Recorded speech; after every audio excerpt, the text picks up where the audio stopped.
Hello everyone. Just making sure everything's okay here. Always takes me a little bit for things to get going. I am clearly not Tim. Looks like the microphone's working good this time, hopefully. Let me know if you can't see me. Tim thought he was going to be here today and then realized he wasn't going to be here. So I am filling in, just getting the chat here. It looks like Carlos is the only one here, maybe? So make sure you say hi if you're here, so that I know everything is okay. So because Tim thought he was going to be here and isn't, he didn't prepare anything, and it was been a pretty late week for RockSim questions this time. So I have one thing that came up in the last couple days that'll take a couple minutes to talk about, and then otherwise, yay, more people are here, and everything sounds and looks good. Good. So hopefully you guys have some questions. If not, I'll go over some of the stuff we kind of go over every time, and some things, and maybe it'll be a short day, but we will see.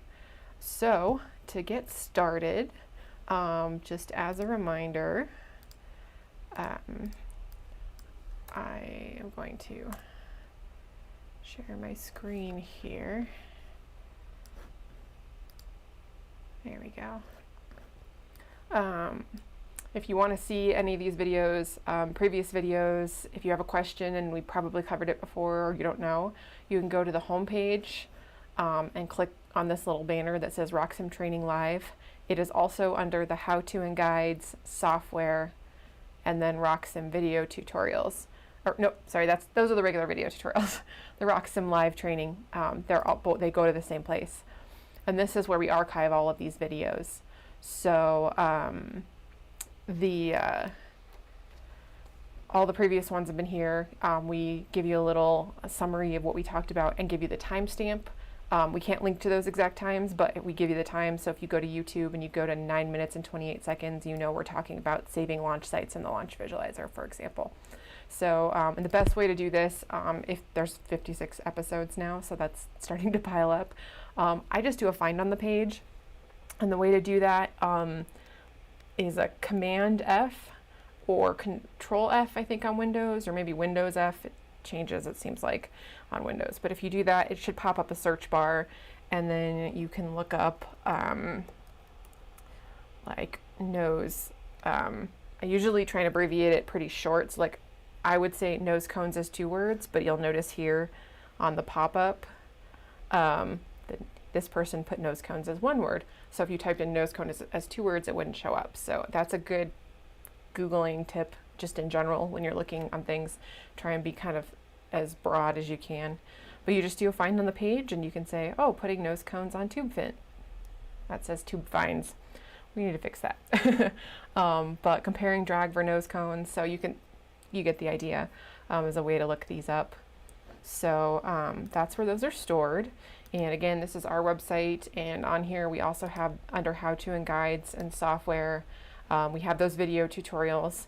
That's great for if you're new to RockSim and you don't know how to do anything and you want to find out. It walks you through getting, like, just opening a kit and running a simulation. Like, I have this kit here. This is the Razzle Dazzle.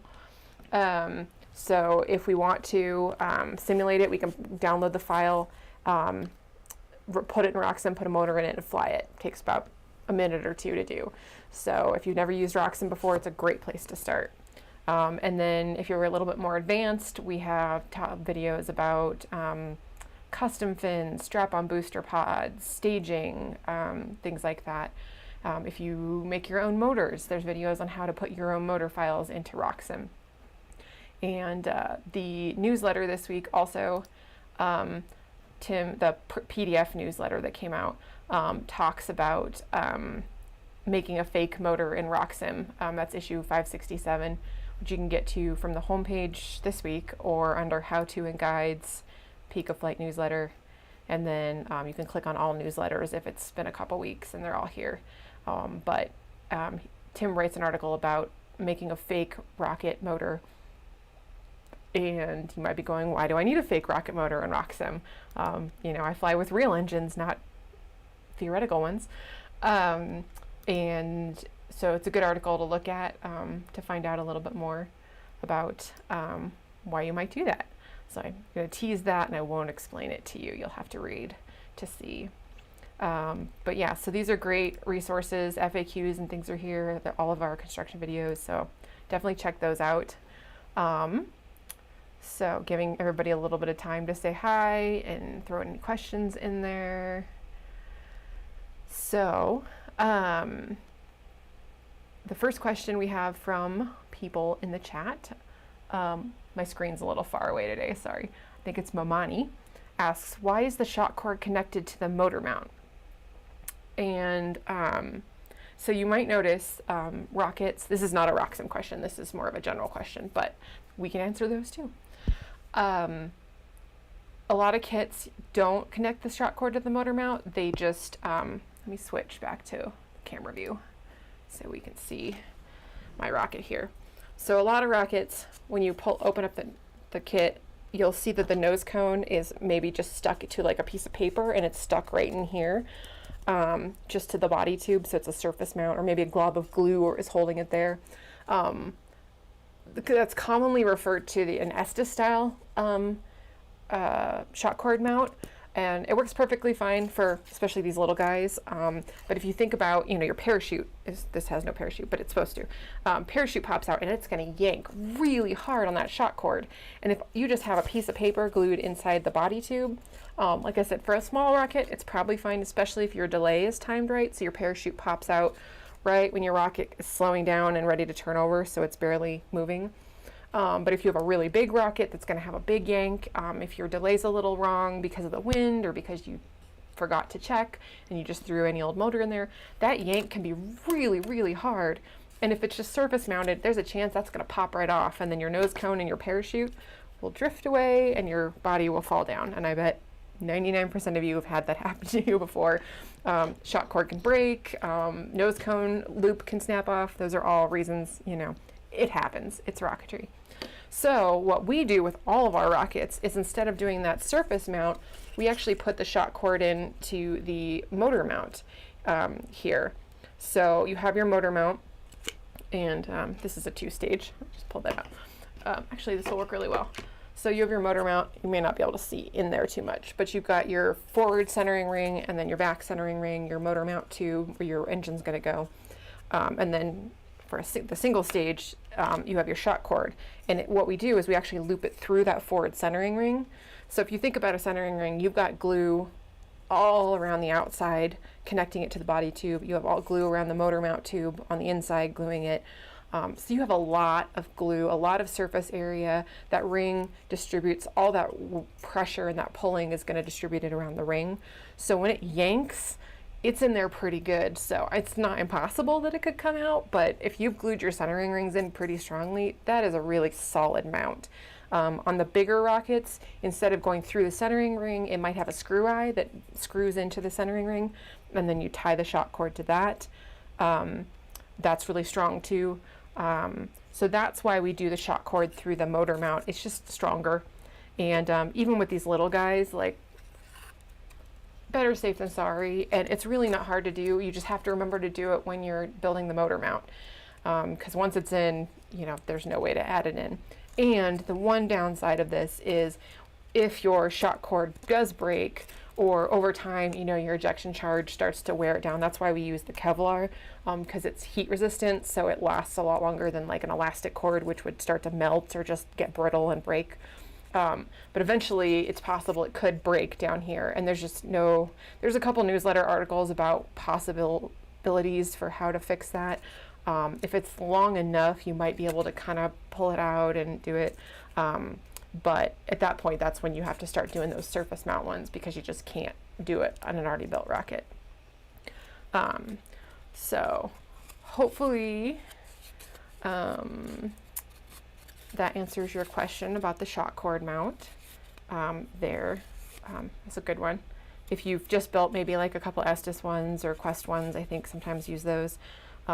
The other thing you can do with this, like I was saying, we use Kevlar down here to protect it from the heat. Some of the manufacturers, we use Kevlar all the way to the nose cone, but some of them will use elastic up here. So those of you that really like the elastic stretch, if you use a little bit of Kevlar and a little bit of elastic, you get the best of both worlds.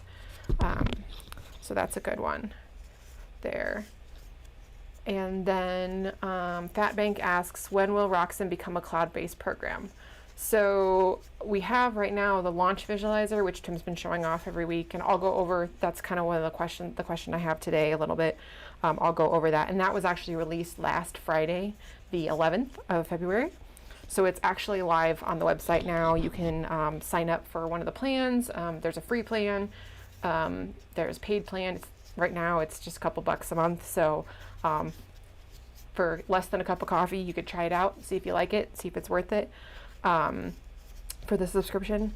In terms of Roxin, the desktop software being cloud-based, Tim talked about that a little bit recently. Oh, he talks about it in the newsletter. I was like, I've seen it like the last week. The newsletter article that was for this week that I was talking about, the 567 that talks about the fake motors. There's a second article in the newsletter that talks about the launch visualizer release and like why you'd want to use the launch visualizer, what the benefits are. And he talks a little bit about the RockSim cloud-based version. And the reality is it's not coming anytime soon. It was designed, you know, well, it started like 20 years ago and it's been changing, but to get it in the cloud is a lot more complicated than we thought. It's not designed for that kind of platform. So we're gonna have to kind of start it over from the ground up a little bit. And the launch visualizer took more than we thought it was going to do. So we haven't quite started the cloud-based RockSim yet. We're still working out some things, but it's not gonna be anytime soon. So give it a year. Probably maybe longer before we get to that point. We absolutely want a cloud-based RockSim too. We run into lots of operating system issues. So a lot of schools have issues with the operating systems and restrictions and things. So we want it too. I'd love to be able, we'd love to be able to go out to the field and run actual RockSim on your cell phone or on a tablet on the field. We are probably one of the highest users of RockSim. You may not realize that because I know a lot of software companies don't actually use their own software. We use RockSim all the time. We use it to make our motor files on the website. We use it to check stability. Like this is the Razzle Dazzle. This just came out really last week. That's one of 3 kits that we released in the last week. And as part of our, product development process, we come up with an idea and we say, hey, what could we do for a rocket? And the first thing we do is throw in RockSim.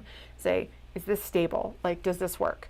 Does this look okay? Are the fins gonna work? Do we need nose weight? So we kind of throw it in there first, and then we take it and we build it once we've got it kind of finalized, and we take it to the field, we test fly it, make sure that real life flight and RockSim flight match up there too. So all the features you guys ask for and everything, we're using RockSim too, and we want them to.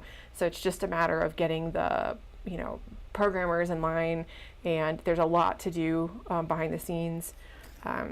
That it takes a lot more than you'd think. That the world right now is very quick and app centered, and this is like a full software, so it's a little bit tricky.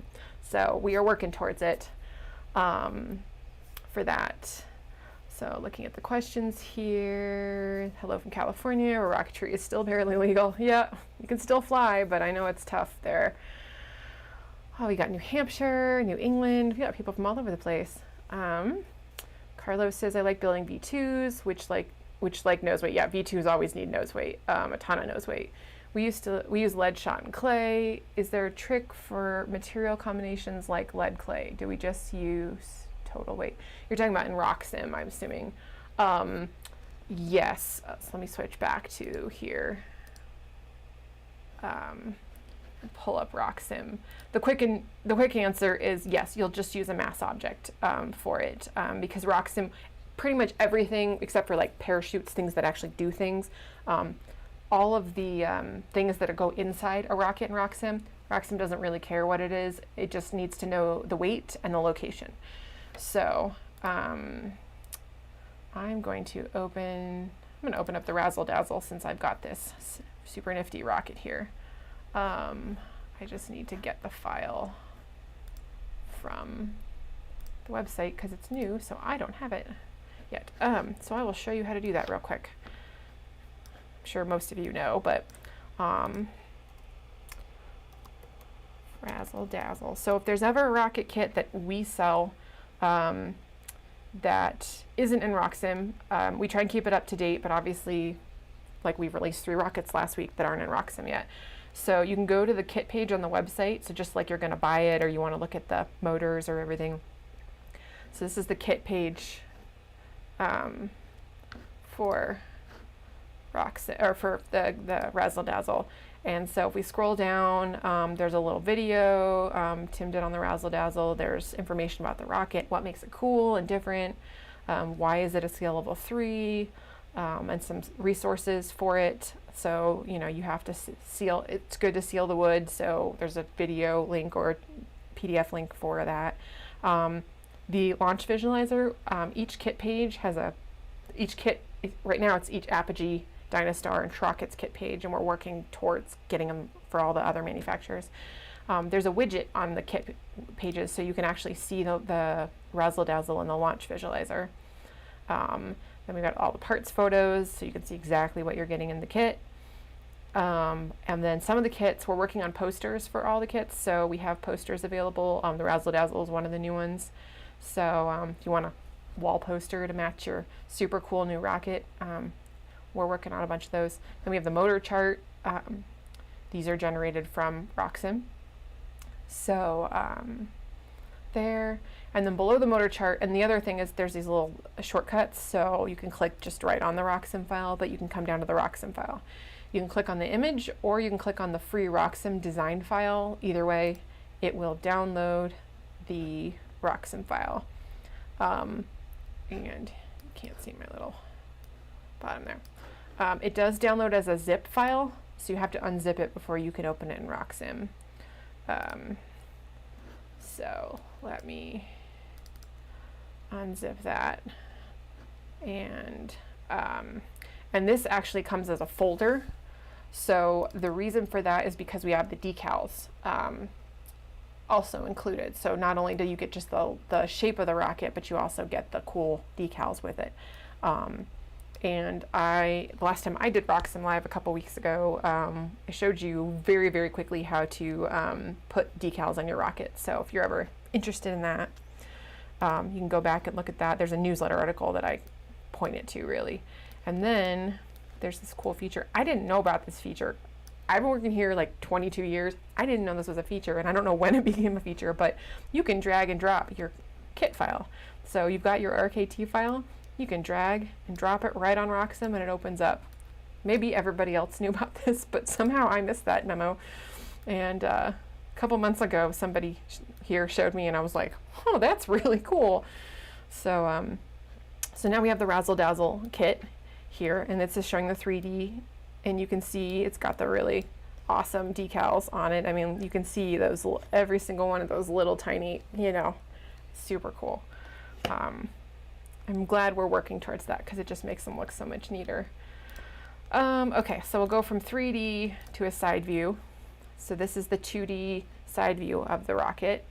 And sorry, my computer is getting very hot. Just making sure my little external fan was on. So there's a 2D of the rocket. So you can see here, you can see, okay. We got the nose cone. The little P stands for parachute. It'd be S if it was a streamer.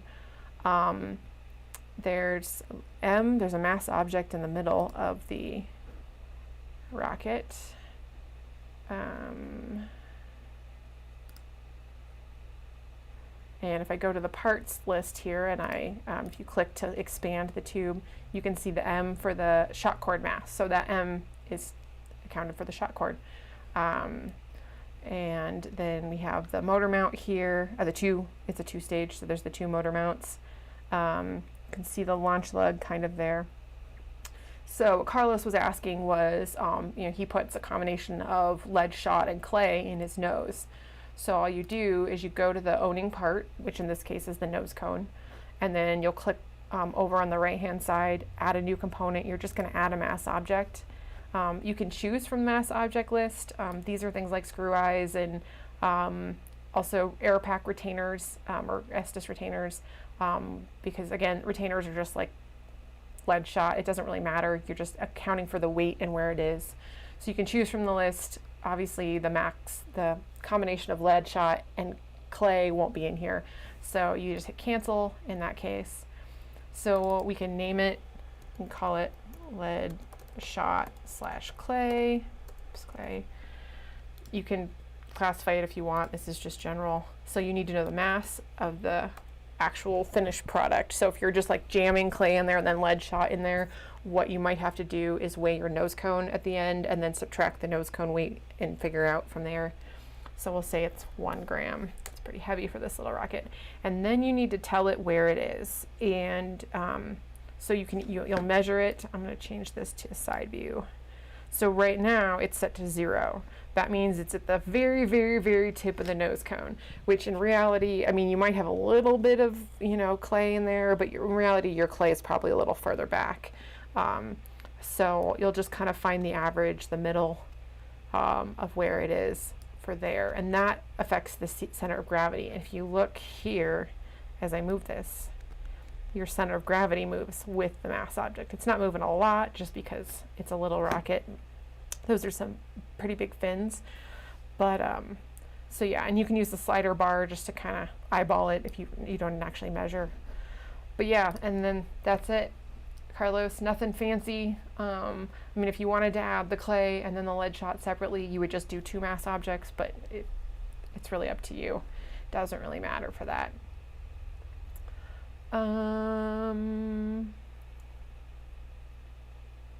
That Bank asks, how do you create a RockSim profile for a square pyramid? So,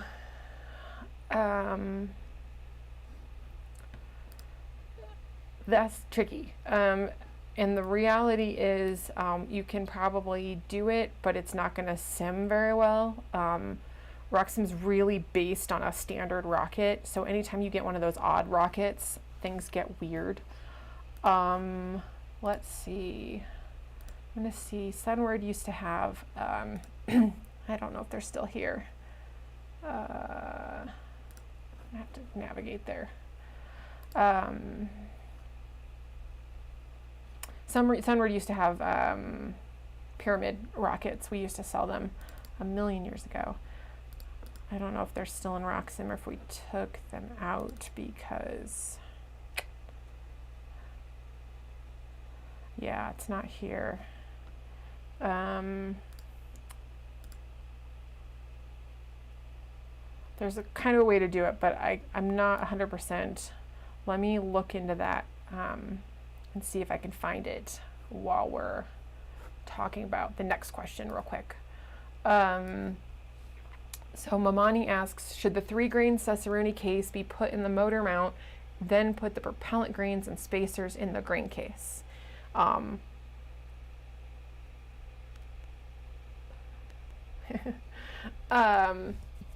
So if I assume you're talking in RockSim. In real life, you would put the propellant grains in the casing and then put the whole finished product in your rocket. You don't want to build it with the casing in the rocket. And in RockSim,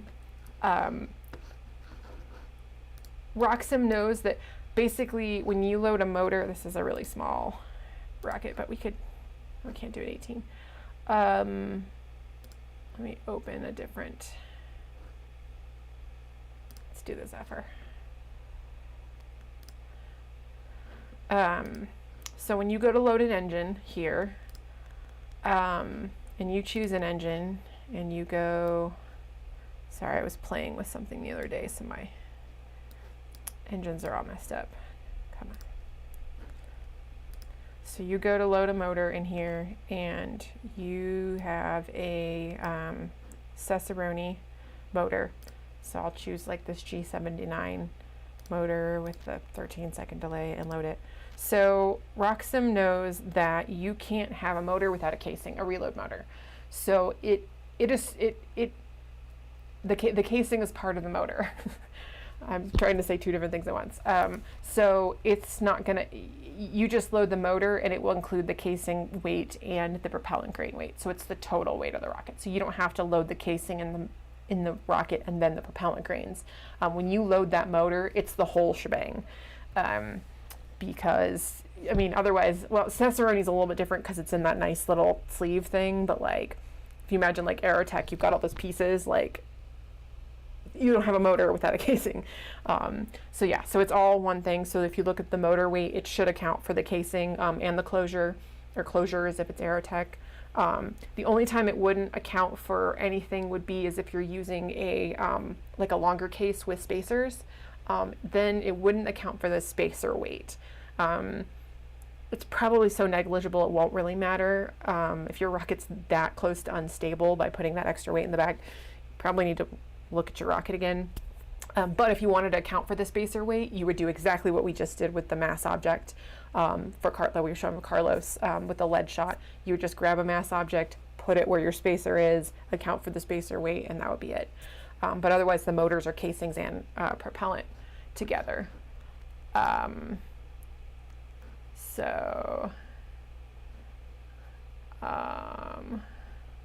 Okay. Rick seems like he has a RockSim file for a pyramid, but I don't think you can submit files through the chat, Rick. You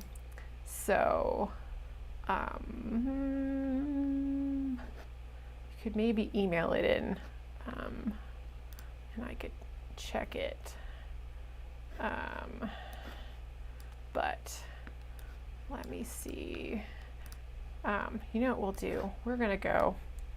This is a way to look up, if you want to look up RockSim files, and you don't know where to go. Obviously for Apogee kits or kits from other manufacturers that are sold by Apogee, our website should have a RockSim file for everything. If it doesn't have a RockSim file, it means it's basically not simmable. So again, it's probably one of those odd rockets. And we're learning that it might be possible to do things in the launch visualizer that we can't quite do in RockSim just because of the way the visuals are. So, so it's possible that even some of those kind of super weird rockets would be available later on. But if you can't find it there, you can try the manufacturer's website. Mad Cow has a lot of their kit files on there. I think Rock has some of them on there. I'm not sure if they have all of them. And some of the other, I think Always Ready Rocketry probably does too, for their Bluetooth rockets. So definitely check out the manufacturer pages. That's probably the best place to start. You can also check the Rocketry forum. That's a forum, so it's chats between people, but you can ask, have it sent. But another place you can go is rocketreviews.com/rocksim-library.html. You can see that there. This website, just a little bit of a warning, these are uploaded by people, just general people, and a lot of them like to upload their version of the rocket. So it's very possible that like this has nothing, you know, it's got the same shape, basic shape, but it could be totally different. So take these with a grain of salt a little bit. I'll go here and check definitely because it'd be great to have the files for random kits and out of production kits. But when you get it, check it first, check your weights, check your, everything to see. There's also a million different versions of the same rocket. Like there are 2 AMRAMs. These are the same AMRAM, looks like, uploaded by different people. And I know there's like 4 other AMRAMs by other manufacturers. You can filter by manufacturer. So we'll try Sunward. And then see, oh, look here, the Khufu's pyramid. That's one of them. So this is what the Khufu's pyramid looks like. It's literally just like that picture. So we are going to load this in RockSim. Nope. Okay, so you can see the triangle here, what that looks like. So you can't do square really, because what this person did for this is basically it's just a nose cone. So like I said, it's not really gonna sim correctly because you don't have any fins. And I mean, it's gonna fly. It's, you know, pyramids are interesting to watch fly, but the simulation, I wouldn't really trust the data on it. I mean, it could be right, but it's going to be kind of sketchy. But if you want to do a fun just image of it, this person just did the nose cone with the inside tubes there. You can also do like a fake body tube. Tim covered that last week or the week before, I think, about you just make it like a wafer thin body tube. And you could do the same thing with fins. You could make like basically invisible fins and do that to give it a little bit more stability. But you can see the margin on this is 0.19. So yeah, not really going to work in RockSim. So you can do it, but like I said, it's kind of messy. So you might check that out. But it's a fun exercise to play with for sure. So Ether says drag and drop is always helpful. I know, isn't it great? Rick says, I know RockSim allows you to filter for motor diameter. Can we filter for length? No, there is not a way to filter for length, and it's one of the things that I've actually run into, because when we do motor charts, we do them manually, like we run all the simulations. Now that we have the super nifty, well, I guess we could do it with this one. It's going to be super messy, but so you can run the recommended motors. This was added in RockSim 10, and it's really great. When you go to choose an engine, I'm going really fast, I'm sorry if I'm whipping through this. When you go to choose an engine, you can choose an engine, you know, a single engine, or you can click the recommended motors button and have it run all the motors in the database that fit that diameter. And you can even check the box to have it include smaller ones too. You can filter, so it'll only run Aerotech motors. Maybe you can't get Cicerone where you live, or maybe you prefer, you know, Estes over Quest or whatever. So we'll just do Estes, and then the engine type you can do, you don't want to mess with reloads, so I just want single use, or whatever. The one thing you do have to set is your launch guide length, because the rocket has to be going like 32 miles per hour when it leaves the launch rod to be stable. So if you have a 8-foot rail versus a 3-foot rod, that's your motor choices are going to be very different there. So you set that, and then you can use the recommended conditions or set your own wind speed and things like that. And then when you run that, it's going to run all the motors and then give you the list. So anyways, when we do the motor charts for the rockets, you know, we'll get a list of all the motors that fit. That will work, that will be stable. But the one thing RockSim doesn't account for, one of the things, big things, is the length. So we run into, let me grab a web page real quick. Oh, that's not what I wanted. I've run into this problem before. I don't know if we have any anymore. The Nike kits. We're out of the regular ones, I think. Some of the Nike kits that they make that we used to carry are really short, or like a V2, like Carlos was saying, a V2. So you'll get a rocket, you know, you got your rocket like this. I can't see my screen. Okay. You get a rocket like this, and this is an 18 millimeter, so it's kind of a bad example, but if we said like this is almost a minimum diameter, so 29, if you've got a 29 6-grain motor, I mean, that's that long. So RockSim doesn't know that you can't put that in there. So you'll get results that physically cannot fit in the rocket, or they might be able to fit, but you have to remember you have to have room for your parachute, and you don't want your parachute smashed up against your motor. So so yeah, unfortunately that is not a filter in RockSim, and RockSim's just not, the logic's not built into it to worry about that. I think originally it was just one of those things that people, I think they just assume people will know. And you know, you can do funny things or put your parachutes in weird places. So I think that's one of the things that just wasn't a concern. But I know I have run into that myself doing motor charts, and I'm like, oh, this, you know, 38 6XL grain will go, you know, 10 billion feet in this little tiny rocket. And then I realized, oh, wait a minute, it won't fit. So I'll even show you, actually, we can do it with this rocket. So we have this cute little triangle rocket, and we're going to load an engine and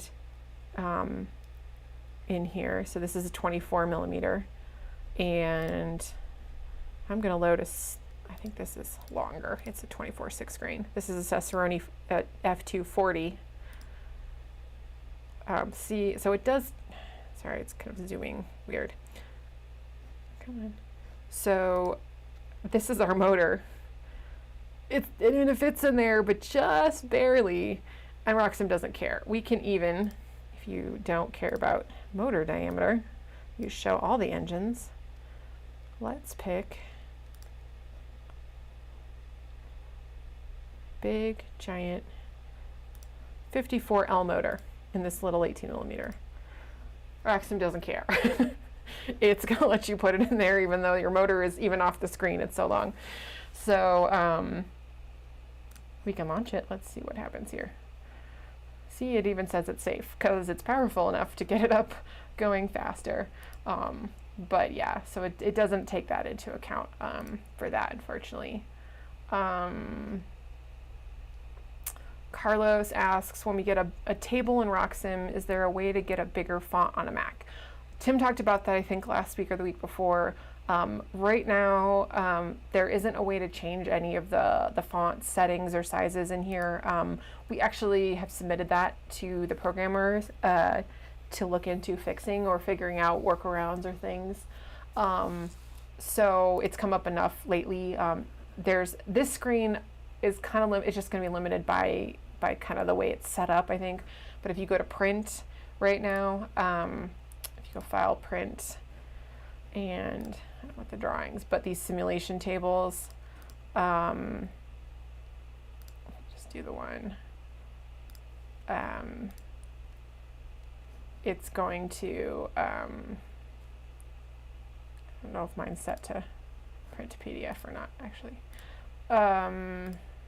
Nope, I was going to print it. It's probably printing out of my printer right now, actually.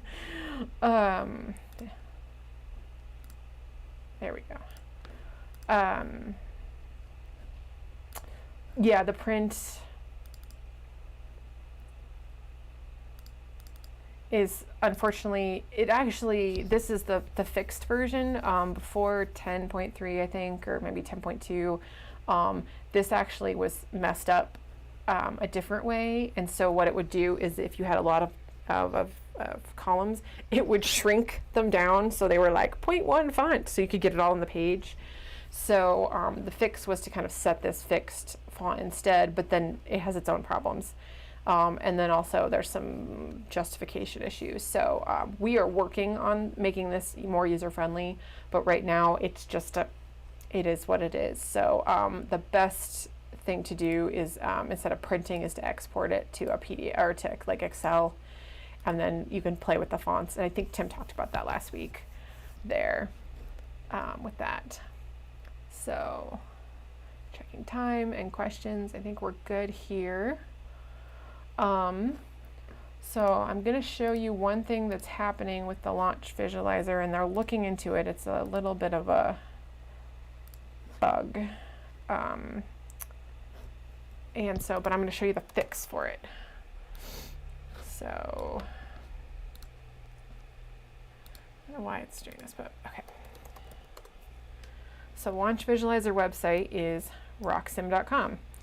And if you've been there before, this isn't happening for everybody, and so that's part of the reason that they're having troubleshooting it.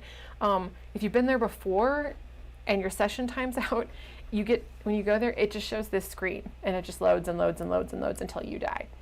And it has to do with cookies. For some reason, some cookie is not resetting or something. I don't know. They're looking into it. So the way to work around that is to clear the cookies or clear your cache. I hate clearing my cache. I'm sure a lot of you, if you've done it before, know it logs you out of everything. You have to do your two-factor login for things. You have to have phone calls, and it's a mess. But there's a way you can just delete the cookies for this one website, So that's what I do for it, so I don't have to like erase all my other stuff. And I can show you in, I'll show you in Chrome and Safari real quick, and then I'll show you the directions for Edge. I'm not on Windows, so I can't do Edge, but yeah. So you just go up to Chrome, and Chrome here, and you go to, if you want to just do a mass delete, you can click clear browsing data, and that will clear all your cache for all time and things. I don't want to do that. That's pain. So if you go up to preferences, and if you just type in cookies in your search bar, and then you look down for cookies and other site data here, and it'll show you all your settings for cookies, if you want to allow cookies, if you want to block them, you know, blah, blah, blah. You can clear your cookies every time. So you'll come down here to see all cookies and site data and click on that. And this is all the cookies that I have that are all the websites. I should probably clean some of this out. But these are all cookies. So then in the search bar, you just type in rocksim.com or RockSim and it should pop up. And it'll show, I have it twice for some reason. So you just click the little trash can. And now when I refresh the page, it loads just fine. In Safari on a Mac, to do this, you go up to Preferences, Privacy, Manage Website Data, going very fast, and then you type in your RockSim there, and you just highlight the one you want and remove. The Firebase app is if you log in like with Google.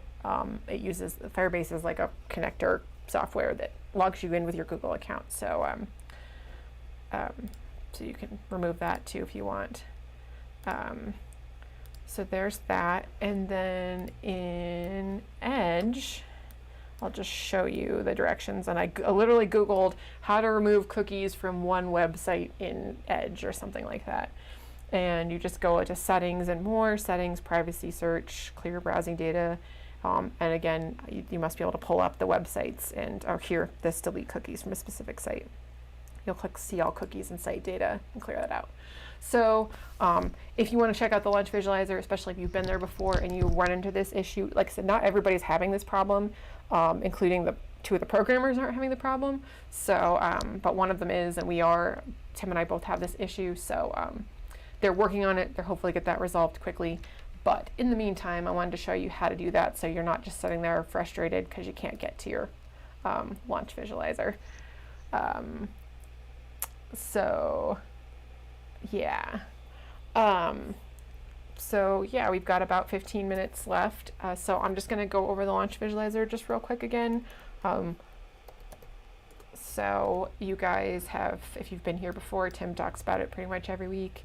It's his super exciting project, and he's so happy that it was released last Friday. So this is live now. This is not beta testing anymore. Tim's been saying we were in beta testing for like months and months now, it feels like.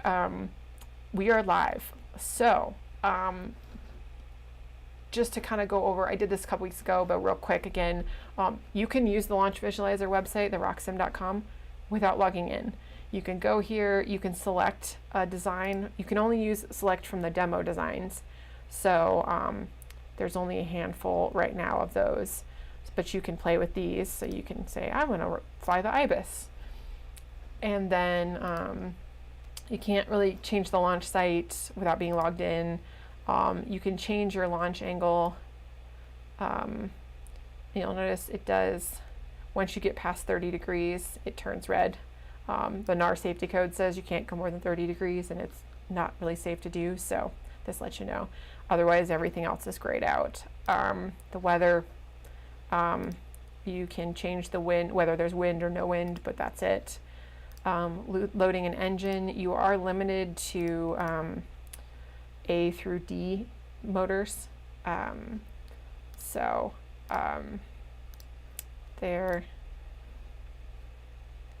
And if you wanted to set different flight events, you can still change those. And then we'll click the super nifty little launch button. And nope, I'm not a robot. Motorcycles. Okay, and simulate. So we did all of this without giving any personal data or information. So we can go ahead and click the button to launch. We can see our ibis taking off here and flying. And it does stop at Apogee. So you'll notice that this puppy just disappears in a cloud of smoke, but that's as far as it goes. So you can play with it a little bit, and my mouse is glitchy. There. So if you want to have access to a little bit more information, but you still don't want to pay, you can create an account, log in. You can, so you'll click here to create a new account if you want to use your email and password. You can sign in via Facebook, via Google, or using your Apogee account login too. So you can have one account for both, one login for both the Apogee store website and then the launch visualizer. And once you log in,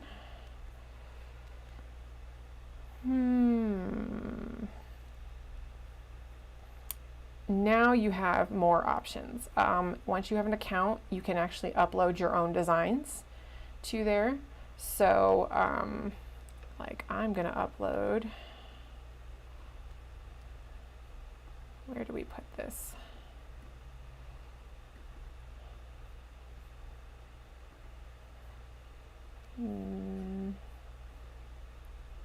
The Razzle Dazzle. And on the launch visualizer, if you have the zipped file with the decals, you can actually put them all there and then it'll show up. So I've added the Razzle Dazzle to my account. So you can see now we've got our super nifty Razzle Dazzle. So if you create a free account, you can upload your own designs. You can now choose a different launch site if you want to go launch in Cloudbusters, Midwest. Starting state, you can also change a little bit more, but not much of your starting state. You have more control over the weather. You have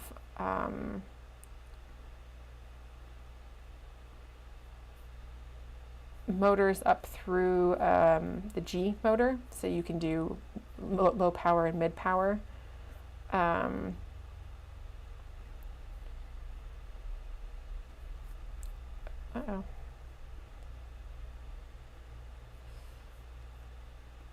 For some reason it's not seeing my motor mount size. So show all engines. And we will pick a, oh, I'm gonna pick a 4, okay. Flight events, so staging and different things there. And then when you're logged in, you do have a credit balance, so every time you fly a rocket, it does deduct from your credits. It's the total impulse of the motor, so these guys are like 3 or 4 each. They're not much, and if you want to know, it'll tell you on the motor screen. And then we launched the rocket. We only loaded 1 engine, so this is the single stage here.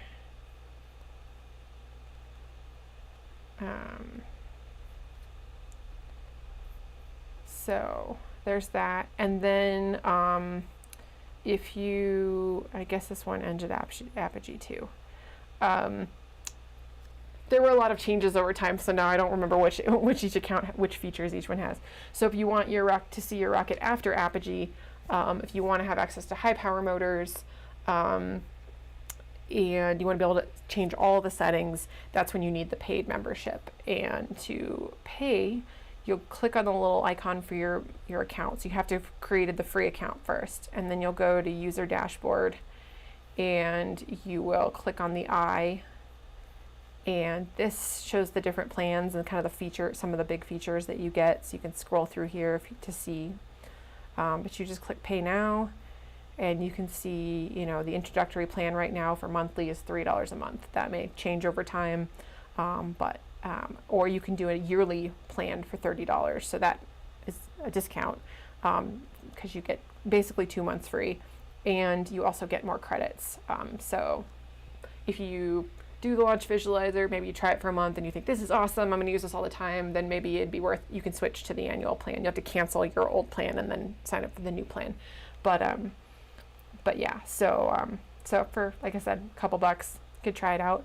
Once you have a plan, either one of these plans, if you use up all your credits, say you blow through your 4,000 credits because you're launching tons of M motors or something, you can buy additional booster credits too. Once you have a plan for that. So yes, you can keep going if you're just like so gung-ho for the launch visualizer. Besides that, on the home screen here, if you click on the home, it'll take you to kind of the features about why you might want the RockSim, also the feature list of what it comes with, different, you know, reasons why you should use it, a video, why teachers might want it. And then also we have here on the question mark, it'll open a new tab for the help, and there's everything you wanted to know about how to use the launch visualizer. I personally went through and helped with writing all of this. I hope everything's there that you need, and if not, let us know and we will add it for that. So yeah, and then when you're ready to launch, you just click on the little rocket and head there. So yeah. So just looking here, we're almost out of time. And let's see, there's no need to program the IMU sensor for parachute ejection if you already have an ejection charge delay, right? So if you're using electronics in RockSim, there's two different ways, there's a couple different ways you can do it. But generally, yes, you can just use your parachute delay to do that. So there is a video tutorial that walks you through setting up something like dual deployment. If you're just doing single parachute deployment, like you have electronics that are just deploying your parachute at a certain altitude, you can definitely do just a single motor.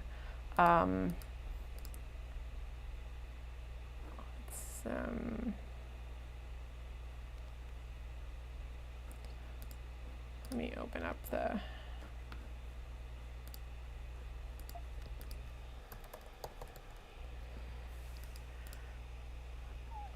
paragraph.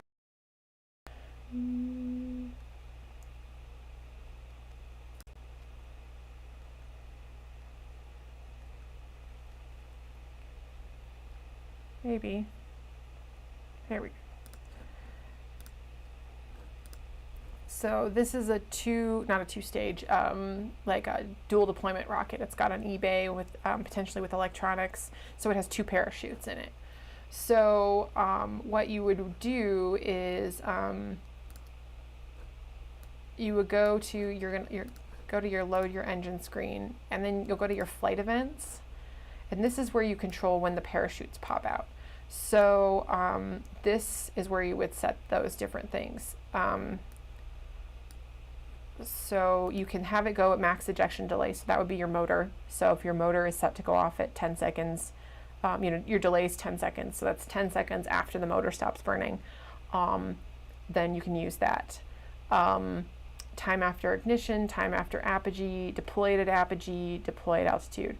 So for example, if you're doing dual deployment, your drogue parachute probably pops out at apogee if you're using electronics to deploy it. So instead of using your motor ejection charge, you might do deploy your first parachute at apogee.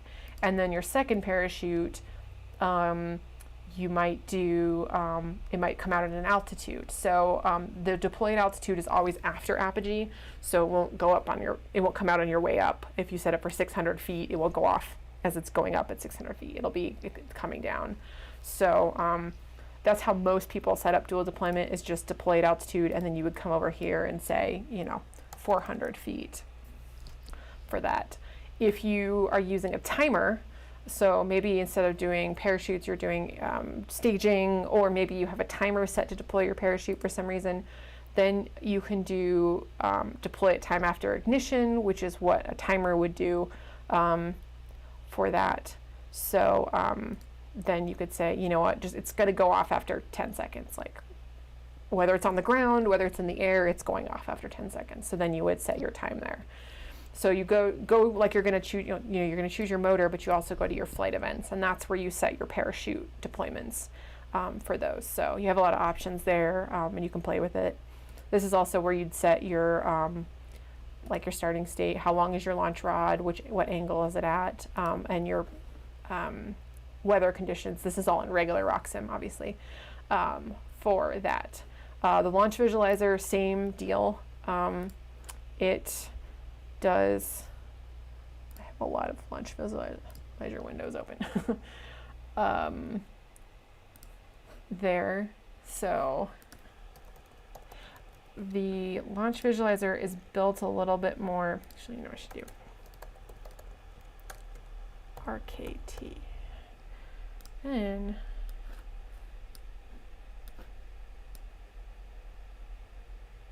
oh, I didn't like that.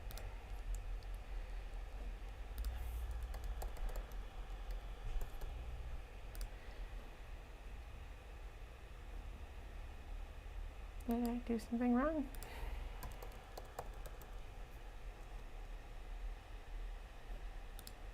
I don't think that's...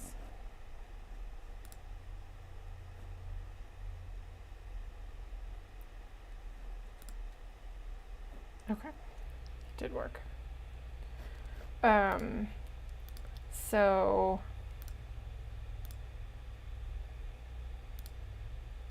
on the launch visualizer, you go to the flight event screen, this little 1, 2, 3, 4, 5 here, and you'll see you have the same options. So your parachute can deploy at apogee and then deploy at altitude, and you can set that there. So same deal with that one. So your flight events is really where you're going to live with that. So hopefully that answers your question there. So let's just load an engine in here. I keep thinking it's a 2-stage instead of a dual deployment, so getting myself a little confused. Right. We'll go G79. Okay, so we chose our motor. And let's see. We're deploying that at 400 on an apogee, so let's go ahead and launch this. So it'll tell you on the screen total credits to use 131, because this is a big G. Simulate.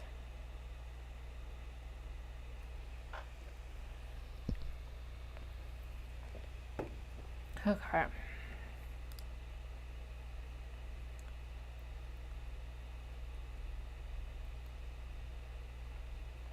And because I'm in the free version right now, it stops at apogee, so you won't actually see your parachute deployments. Since it went live last week, they wiped all the accounts, and I haven't actually set myself up as a premium member yet, so I am just like all you guys with the free version. But yeah, so that's how that works. So definitely play with that and try it out, see how it goes. If you have any feedback, let us know. If you have any things that you need the help, definitely let us know. You know, we tried to think of every question people might have there. But yeah, that's pretty much it. So I think that's all the questions we have. So again, this is the super cool Razzle Dazzle. It just came out last week. So you might check that out. It's a BT 55, a 33 millimeter rocket with an 18 millimeter mount, 2-stage. So it's got these really cool decals that just, it razzles and dazzles everybody. Yeah, this one is actually one of the prototype ones, so it is slightly different, I think. But it has 2 launch lugs, and this only has 1.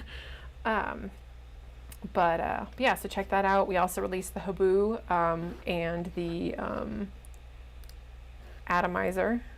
So I can show you guys those real quick. I didn't grab my hands were kind of full when I was coming up. So, and if you're ever wondering what new has been released at Apogee, if you come to the homepage, you can actually see new products. So these are the things that were released. It shows like 6 or 7, 8 new products at a time. So we have the new posters for the kits.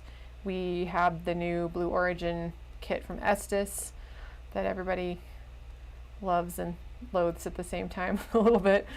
We have the Corporal from North Coast that just came out. So we've got that. The launch visualizer.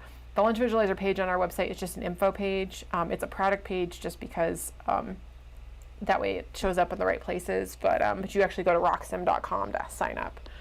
And then we have the atomizer. So this is this cool ring fin, spacey looking one. And then the Khufu, which a couple weeks ago, that's the one we used to put the decals on, and my nose cone was backwards. I hadn't looked at it close enough to remember. But yeah, so that's kind of a snake-like one. And then obviously the Razzle Dazzle is our super cool 2-stage rocket there. So all of them are BT55, 18 millimeter, skill level 1, 2, and 3, I think. So there's kind of something for everybody. But okay, so that's all I have for today. Thanks for bearing with me being here again. We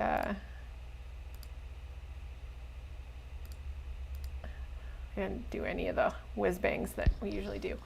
Yeah, it's fun. I'm glad this hour went really fast. Actually, I was really worried. I had one. The only thing I had was clearing the cookies, and so I'm really glad everybody came and sent questions that I could answer all of them this time around too. So I appreciate that. So thanks for stopping by, and